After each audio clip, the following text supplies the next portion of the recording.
আচ্ছা, সবাইকে chapter 4 class number 4 এ স্বাগত জানাচ্ছি।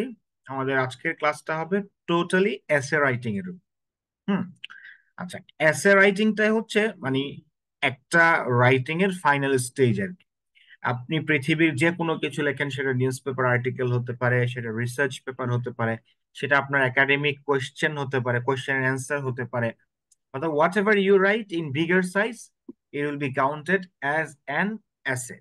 হুম। এসের অনেকগুলো নাম আমরা দিতে পারি, ক্রিটিক্যাল এসে, অ্যানালিটিক্যাল এসে, ডিসক্রিপটিভ এসে। তো এরকম অনেকগুলো নাম আছে, কিন্তু আলটিমেট কথা হচ্ছে আমরা যখন বিগার সাইজে কোনো কিছু লিখতে যাই, সেটি হবে এসে। এবং কেউ যদি এসে রাইটিংটা পারে, তাহলে একাডেমিক রাইটিং এ তার আর শেখার কিছু নেই। হ্যাঁ। এরপরে শেখার যেটা আছে সেটা হচ্ছে ফরম্যাটিং। ফরম্যাটিং মানে কি? ওই এসে রাইটিং এর টেকনিক গুলোকে ইউজ করে জাস্ট রিসার্চ পেপারের যে একটা ফরম্যাট আছে, ওই ফরম্যাটে নিয়ে আসা। হুম। তো আমরা শেষের দিকে একটু কথা বলবো যে রিসার্চ পেপারের সাথে এসে রাইটিং এর কি সম্পর্ক, এবং এসে রাইটিং শিখলে কিভাবে আমরা রিসার্চ পেপার লিখতে পারবো। ওকে। আচ্ছা, কেউ কি বলতে পারবেন যে what do you understand by essay কিংবা এসে রাইটিং? কেউ কি বলতে পারবেন আমরা এসে বলতে কি বুঝি সাধারণত?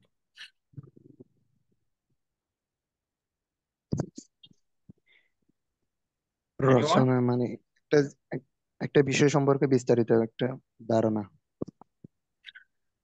বিস্তারিত ধারণা। আর নাফিসা,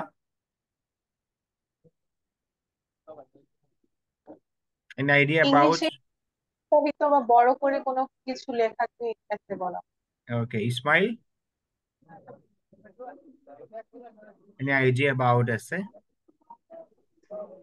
রাইটিংটা মোর একাডেমিক রাইটিং বলা হয় আর কি। যেমন এটাতে একটা কি বলে একটু ব্রড ব্রড লেখা হবে, প্লাস হচ্ছে যে কোনো একটা আইডিয়া সম্পর্কে বিস্তারিত বর্ণনা থাকবে।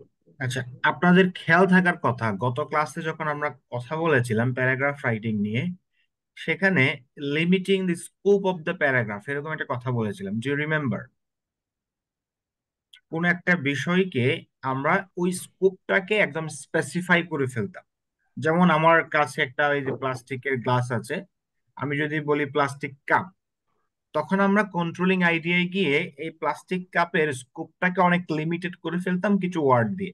যেমন আমি প্লাস্টিক কাপের ক্ষতিকর দিক নিয়ে বলবো, প্লাস্টিক কাপকে ডিসক্রাইব করব, প্লাস্টিক কাপের উপকারিতা নিয়ে বলবো। তার মানে একটা স্পেসিফিক জায়গায় নিয়ে আসা। হ্যাঁ। আর এসে রাইটিংটা হচ্ছে টু এক্সটেন্ড সামথিং, আমাদের ওই ছোট্ট স্কোপটাকে একটু এক্সটেন্ড করা। ঠিক আছে রাকিবুল, এই idea?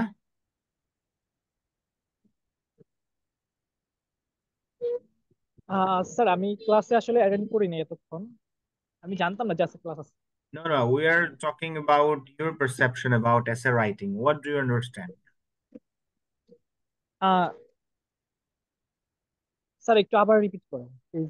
Essay writing essay writing জিনিসটা দিয়ে আপনি কি বুঝেন, কিংবা এসে বলতে কি বুঝেন? এসে exactly I don't know about এসে। ওকে, থ্যাংক ইউ। চলেন আমরা একটু একদম বইয়ের থ্রুতে যাই। একদম স্পষ্ট লেখা আছে, you have learned to write a paragraph appropriately. গত ক্লাসে আমরা প্যারাগ্রাফ রাইটিং নিয়ে কথা বলেছি। So writing an essay appears to be a piece of cake for you. A piece of cake মানে খুব সহজ। কেন? কারণটা হচ্ছে এসে মানে হচ্ছে কয়েকটা প্যারাগ্রাফের কম্পাইলেশন। সে ফর এক্সাম্পল, একটা প্যারাগ্রাফ লিখেছি, 2, 3, 4, এই 4টা প্যারাগ্রাফকে যখন আমি একটা ফরম্যাটের মধ্যে কম্পাইল করব, তখন সেটাকেই বলে এসে রাইটিং। তার মানে হচ্ছে এসে রাইটিং এর জন্য সবচেয়ে প্রধান যে টুল, সেটি হচ্ছে I have to know how to write a paragraph. কারণ আমাকে এসে রাইটিং এ লিখতে হবে কয়েকটা প্যারাগ্রাফ, নাথিং এলস। সো প্যারাগ্রাফের ফরম্যাটটা যদি, প্যারাগ্রাফ রাইটিং টেকনিকটা যদি আমি ভালোভাবে না জানি, তাহলে এসে রাইটিং এ এসে আমি আসলে ভালো করতে পারবো না। কারণ এসে লিখতে গেলেই আমাকে কয়েকটা প্যারাগ্রাফ লিখতে হবে। কি কি প্যারাগ্রাফ থাকবে সেটি নিয়ে আমরা একটু পরে বলছি। তো যখন কয়েকটি প্যারাগ্রাফই আমাকে লিখতে হচ্ছে, দ্যাট ডাজ মিন যে আমার আগের ক্লাসে যে বিষয়গুলো ছিল সেই বিষয়গুলো সম্পর্কে ভালোভাবে ধারণা রাখতে হবে। So let's see the definition of এসে। ক্যামব্রিজ ডিকশনারিতে দেয়া আছে কি, আ short piece of writing on a particular subject, specially one done by a student as part of the work for a course. তো ক্যামব্রিজ ডিকশনারি ডিরেক্ট বলছে যে যখন একজন student তার কোর্স ওয়ার্কের পারপাসে কোনো শর্ট রাইটিং লিখে পার্টিকুলার সাবজেক্টের উপর, এটাকেই বলে এসে। আর মেরিয়াম ওয়েবস্টার একটা ডিকশনারি আছে, সেখানে বলা আছে an analytic and interpretative Literary composition. একটি অ্যানালিটিক্যাল লেখা হবে এবং ইন্টারপ্রিটেটিভ, কোনো কিছুকে ইন্টারপ্রিট করবে। লিটারারি কম্পোজিশন মানে হচ্ছে compilation, usually dealing with its subject from a limited or personal point of view. হ্যাঁ, সেখানে সে কিছু পারসেপশন দিবে যে আমি আসলে এই জিনিসটা সম্পর্কে কি বুঝি। এটি হচ্ছে ডেফিনিশন থেকে আসলে এসে জিনিসটা খুব ভালোভাবে বোঝা সম্ভব না। So let's see the basic এসে ফরম্যাট। এসে ফরম্যাটটা কিরকম? ওকে, সো এটা হচ্ছে পুরো একটা এসে আউটলাইন। তো এখানে এসে আরেকটু বলে রাখি, সেটি হচ্ছে আমরা প্যারাগ্রাফ রাইটিং এ যেমন ব্রেইনস্টর্মিং করেছিলাম, প্যারাগ্রাফ রাইটিং এ যেমন কি কি বিষয় নিয়ে লিখবো একটা লিস্টিং করেছিলাম। হ্যাঁ, তো এখানেও সেই জিনিসটি ইম্পর্টেন্ট। হ্যাঁ, যেহেতু যে কোনো রাইটিং এর ক্ষেত্রে সেটি একটা মেসেজ লেখা হবে, আমি মেসেজ লেখার ক্ষেত্রেও চিন্তা করব যে I am going to right about what topic. এই জিনিসটি ইম্পর্টেন্ট। এসে আউটলাইন, এসেতে মূলত তিনটা পার্ট থাকে। আমরা প্যারাগ্রাফে যেমন তিনটা পার্ট থাকে, টপিক, সেন্টেন্স, স্পোর্টিং ডিটেইলস এবং কনক্লুশন। এসেতেও তিনটা কি থাকে, পার্ট থাকে, একটা ইন্ট্রোডাকশন, আর একটা বডি, আর একটা কনক্লুশন। আরো সহজ করে বললে ইন্ট্রোডাকশনকে বলে ইন্ট্রোডাক্টরি প্যারাগ্রাফ। ঠিক আছে, এই যে উপরে লেখা আছে খেয়াল করেন, এখানে লেখা আছে প্যারাগ্রাফ, মানে এই প্রত্যেকটা জায়গায় এক একটা কি হবে, প্যারাগ্রাফ আমাদেরকে লিখতে হবে, নাথিং এলস। ইন্ট্রোডাকশনে আমরা ইন্ট্রোডাক্টরি প্যারাগ্রাফ লিখবো। এরপরে বডি, কয়েকটা বডি প্যারাগ্রাফ থাকবে, যেমন এই যে 1 2 3। এই যে 1 নাম্বার এখানেও দেখা আছে, দেখেন টপিক সেন্টেন্স 1 সাপোর্টিং ডিটেলস, মানে হচ্ছে একটা ফুল লেন্থ প্যারাগ্রাফ থাকবে, সেখানে ওই আগের ফরম্যাটটাই আমরা ইউজ করব প্রত্যেকটা প্যারাগ্রাফে। সেখানে মানে টপিক সেন্টেন্স থাকবে, সেখানে সাপোর্টিং ডিটেলস থাকবে। এই যে second, topic sentence 2 supporting details, topic sentence 3 and so on supporting details. মানে হচ্ছে এই বডি যে জায়গাটা, এই বডিতে 2টা কিংবা 3টা কিংবা 4টা প্যারাগ্রাফ থাকবে, যে প্যারাগ্রাফ গুলো লেখার জন্য আমার আগের ক্লাসের টেকনিক গুলো অথবা প্যারাগ্রাফ রাইটিং এর যে টুলস গুলো রয়েছে সেগুলো ইউজ করতে হবে। ফাইনালি কনক্লুশন প্যারাগ্রাফ হবে, not one line conclusion, rather concluding paragraph. ঠিক আছে, তাহলে এটা হচ্ছে বেসিক আউটলাইন, ইন্ট্রোডাক্টরি প্যারাগ্রাফ, সাম বডি প্যারাগ্রাফস 1 2 3 4, কনক্লুডিং প্যারাগ্রাফ। ঠিক আছে, তার মানে এই কয়েকটা প্যারাগ্রাফকে যখন একটা ফরম্যাটে আমরা শেপ দিই তখন সেটা হয়ে যায় এসে। ঠিক আছে, এই আউটলাইন নিয়ে কারো কোনো কোশ্চেন আছে? তারপর আমরা ধরে ধরে একটা একটা শিখবো যে ইন্ট্রোডাক্টরি প্যারাগ্রাফে কি কি থাকতে পারে। Any question so far? Hopefully no. Okay, এবার আমরা একদম প্রাইমারি যেটা, সেটা হচ্ছে ইন্ট্রোডাক্টরি প্যারাগ্রাফ। এটা হচ্ছে একটা এসের সবচেয়ে ইম্পর্টেন্ট প্যারাগ্রাফ। কারণ কি, কারণ বডি প্যারাগ্রাফ গুলোতে আমরা বিভিন্ন ইনফরমেশন দিতে পারি, বিভিন্ন স্ট্যাটিস্টিক দিতে পারি, অথবা এক্সপ্লেনেশন দিতে পারি, এক্সটেনশন ইউজ করতে পারি। But introductory paragraph is something very important, এবং এই ইন্ট্রোডাক্টরি প্যারাগ্রাফ লেখার কিছু মানে আলাদা স্টাইলিস্টিক ফিচার আছে। চলেন আমরা দেখি। A more concrete sense, an introduction performs 3 essential functions. তিনটা ফাংশনকে ফুলফিল করবে একটা introductory paragraph. Keep your eyes on the 3 points. Number 1, it clearly and specifically states the topic or question that you will address in your essay. হ্যাঁ, দুইটা শব্দ লিখেছি আমি জোর দেওয়ার জন্য, ক্লিয়ারলি এন্ড স্পেসিফিকলি। সাপোজ আপনি যখন এসে লিখছেন তখন তো একটা মোটামুটি একটা বড় কোশ্চেন নিয়ে ডিল করবেন, কোন কোশ্চেন নিয়ে ডিল করছেন এটা স্পেসিফিকলি এবং ক্লিয়ারলি মেনশন করতে হবে। সাপোজ আপনি যদি লিখেন যে বই পড়ার গুরুত্ব নিয়ে, তখন আপনাকে ওই বই, গুরুত্ব, এই ওয়ার্ড গুলো, এই আইডিয়া গুলো স্পেসিফিকলি আপনার ইন্ট্রোডাক্টরি প্যারাগ্রাফে নিয়ে আসতে হবে। Second, it motivates the topic or question that the essay will examine. Motivate মানে কি? মোটিভেট মানে হচ্ছে সে ফর এক্সাম্পল, আচ্ছা আমরা জাস্ট একটা জিনিস সহজে বুঝি যে আমি যখন একজন মানুষকে মোটিভেট করি কোন একটা বিষয়ে তখন আমি কি বলি তাকে। সে ফর এক্সাম্পল ইংলিশ রাইটিং শেখার জন্য তাকে বলবো কিভাবে মোটিভেট করি অথবা কি বলে মোটিভেট করি, একটু কেউ বলবেন? How do we motivate someone for learning writing or speaking or something else or getting into university? Anyone? Firstly, say speciality of English and necessity of English. Direct বলেন, ডিরেক্ট সেন্টেন্স গুলো বলেন, আপনার সামনে একজন আছে, না কিভাবে মোটিভেট করবেন 2-3টে সেন্টেন্স দিয়ে। আহ আপনার ইংলিশ রাইটিং এর গুরুত্বটা এরকম এরকম, আপনার জীবনে এই প্রভাব ফেলবে, আপনার ব্যক্তিগত জীবনে আপনি এই শিখতে পারবেন, তাই আপনার মানে একটা মানে ওই এক কথাই ভাষাটার হচ্ছে, মধ্যে। এক কথাই হচ্ছে ওই বিষয়ে তাকে আমি গুরুত্ব উপস্থাপন করি, ওই বিষয় সম্পর্কে তাকে আমি বলি যে এটার এই এই সিগনিফিকেন্স রয়েছে, তাই তো? তো এক জি, টপিক নিয়ে যখন আমি লিখি, ওই টপিক নিয়ে লেখার গুরুত্বটা কি, কেন এই টপিকটা ইম্পর্টেন্ট, কেন এই টপিকটা ওয়ার্থ রাইটিং, এই বিষয়টা সম্পর্কে এই ইন্ট্রোডাক্টরি প্যারাগ্রাফে বলা। আমরা এক্সাম্পল দেখবো একটু পরে, তারপর বিষয়টা ক্লিয়ার হবে আরো। থার্ড এবং দ্য মোস্ট ইম্পর্টেন্ট, আমরা যেমন প্যারাগ্রাফ লেখার সময় বলেছিলাম topic sentence is the ultimate killer and is the ultimate life. এখানেও হচ্ছে it states clearly and directly your position on this topic or question. যেমন বই পড়ার গুরুত্ব যখন আমি বলছি, আচ্ছা বই পড়ার 1 কোটি গুরুত্ব আছে, তাই না? আচ্ছা 1 কোটি গুরুত্বকে আমি একটা এসের মধ্যে লিখতে পারবো, তাহলে আমার কিছু পজিশন থাকবে। হ্যাঁ, আমি কোন কোন জায়গা নিয়ে, বইয়ের কোন কোন ইম্পর্টেন্ট সাইট গুলো নিয়ে বলতে চাচ্ছি, আমার একটা পজিশন থাকবে, তাই না? এই পজিশনটা ক্লিয়ারলি এবং ডিরেক্টলি স্টেট করতে হবে, এটাকে বলে থিসিস স্টেটমেন্ট। হ্যাঁ, thesis statement is super important, is incredible important. একটা ইন্ট্রোডাক্টরি প্যারাগ্রাফে থিসিস স্টেটমেন্ট না থাকলে সেটা প্যারাগ্রাফ হয়নি। যেহেতু সেটা ইন্ট্রোডাক্টরি প্যারাগ্রাফই হয়নি, বিসমিল্লাতে গলত হয়ে গেছে, আপনার এসে কনস্ট্রাকশন হবে না।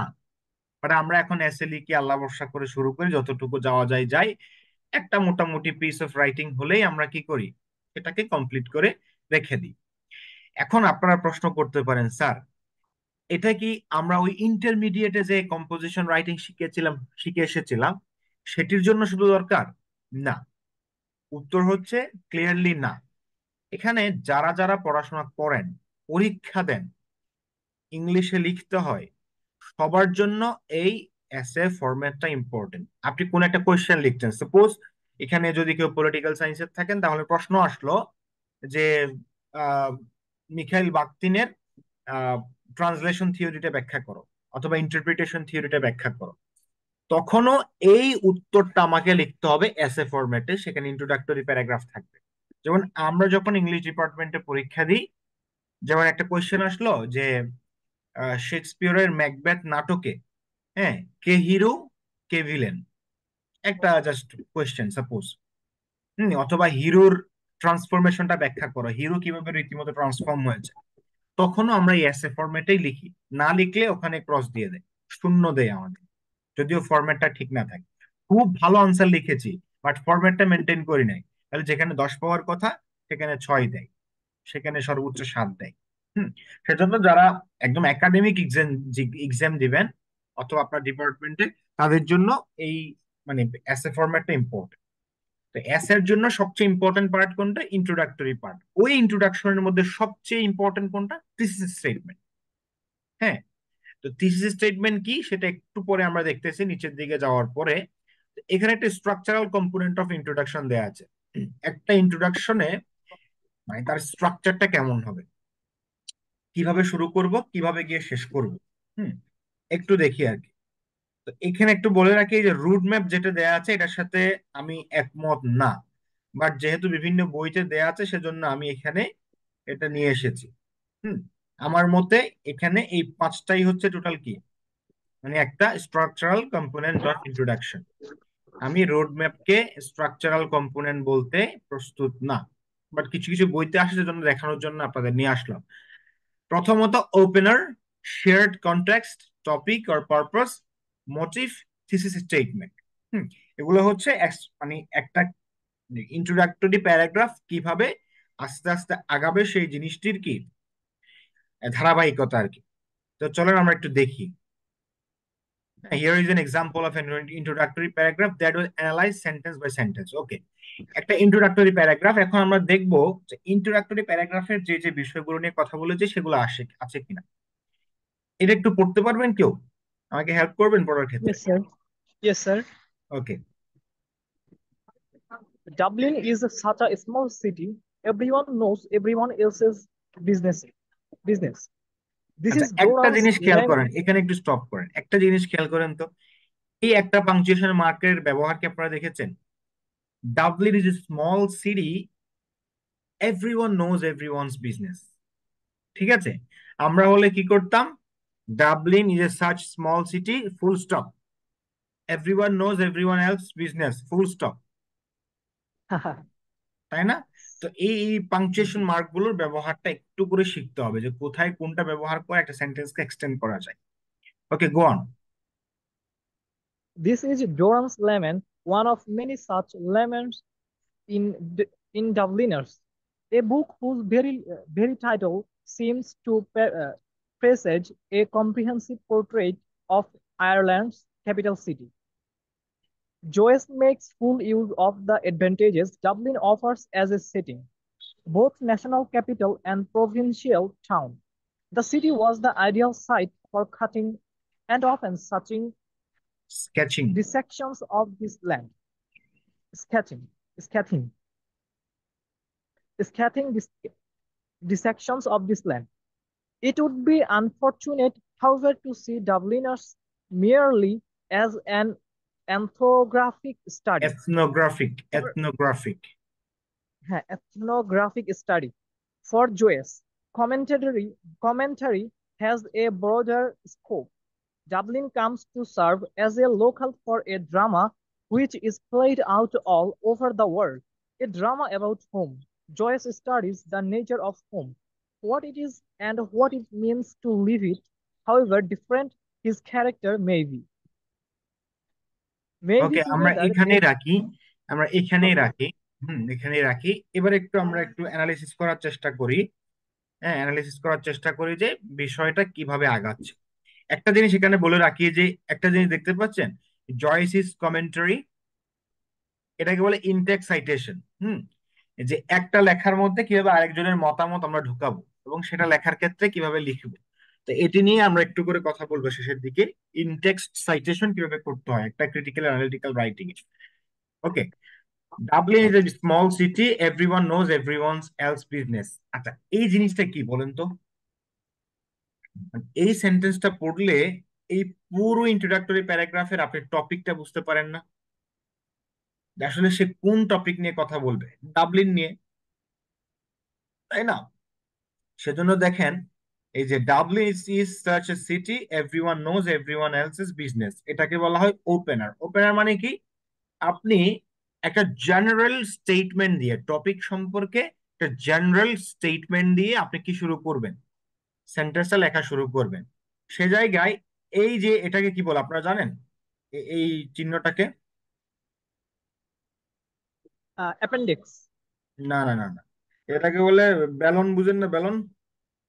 ব্যালন, হ্যাঁ। তো এই মানে পুরো একটা ইন্ট্রোডাক্টরি প্যারাগ্রাফের স্ট্রাকচারটাই হচ্ছে এরকম। প্রথমেই আপনার বিষয়টা থাকবে একদম ওয়াইড, এরকম ওয়াইড আছে না উপর দিকে, যত উপরে তত ওয়াইড। আপনি যখন শুরু করবেন তখন স্টেটমেন্টটা থাকবে জেনারেল, যেমন Dublin is such a small city, everyone knows everyone else's business. Dublin সম্পর্কে, এই সিটি সম্পর্কে এটি একটি জেনারেল স্টেটমেন্ট, খুবই জেনারিক একটা কথাবার্তা, এখানে কোনো স্পেসিফিকেশন নাই। ঠিক আছে, একদম জেনারেল একটা স্টেটমেন্ট দিয়ে শুরু করেছে, এরপর আস্তে আস্তে স্পেসিফিক করছে, যেমন দিস ইজ, এই যে দিস ইজ জোরানস ল্যামেন্ট, এরপরে একটু স্পেসিফাই করছে, one of many such laments in Dubliners, a book whose very little seems to presage a comprehensive portrait of Ireland capital city। এরপরে এই পুরো সিটি থেকে সে চলে এসেছে কোথায়? এমন একটি বই সম্পর্কে, যে বইয়ে ডাবলিনের এই যে চিত্রগুলো, পোর্ট্রেট গুলো সম্পর্কে কম্প্রিহেন্সিভ একটা আলোচনা করা হয়েছে। আরেকটু স্পেসিফিক, আরেকটু নিচে নামার পরে আরেকটু স্পেসিফিক, কেমন? এই যে Joyce makes full use of advantage Dublin offers as a setting, তাহলে ওই বই লেখার ক্ষেত্রে ডাবলিনের সেটিংটাকে জয়েস ব্যবহার করেছে। তার মানে এখন শুধু বই নিয়ে আলাপ হবে না, ওই বই লেখার ক্ষেত্রে কিভাবে আয়ারল্যান্ডের প্রাকৃতিক সৌন্দর্য কিংবা ওই সেটিংটা অফার করেছে, ওই অফার সম্পর্কে নিয়ে এসেছে আরেকটু স্পেসিফিক। এরপরে both national capital and provincial town, the city was the ideal site of cutting and often sketching the sections of this land. এরপরে আরেকটু স্পেসিফিক একটা সমস্যা নিয়ে চলে এসেছে যে এই ল্যান্ডের ডিসেকশন এবং স্কেচিং কাটিং কিভাবে হচ্ছে এই আইডিয়াল সাইট সম্পর্কে। এরপরে দেখবেন আরেকটু সামনে যাচ্ছে, it would be unfortunate however to see Dublin's merely as an ethnographic study for Joyce commentary as a broader scope. এরপরে চলে এসেছে এই যে এথনোগ্রাফিক একটা স্টাডি করেছে, কে কে করেছে? জয়েসি। হ্যাঁ, জয়েসি একটা কমেন্টারি লিখেছে, এই কমেন্টারি সম্পর্কে ডাবলিনার্সদের এথনোগ্রাফিক স্টাডিটা কিরকম আরেকটু স্পেসিফিক করেছে। এরপরে দেখবেন যে যত নিচে যাচ্ছে তত স্পেসিফিক করছে, একদম শেষে এসে এই যে কই হাউভার থেকে শুরু করে however different his character may be, যত ভিন্নই হোক না কেন তার character, together they form a tableau which, while it does much to indict the idea of whom, also shows a deep compassion for those who are bounded.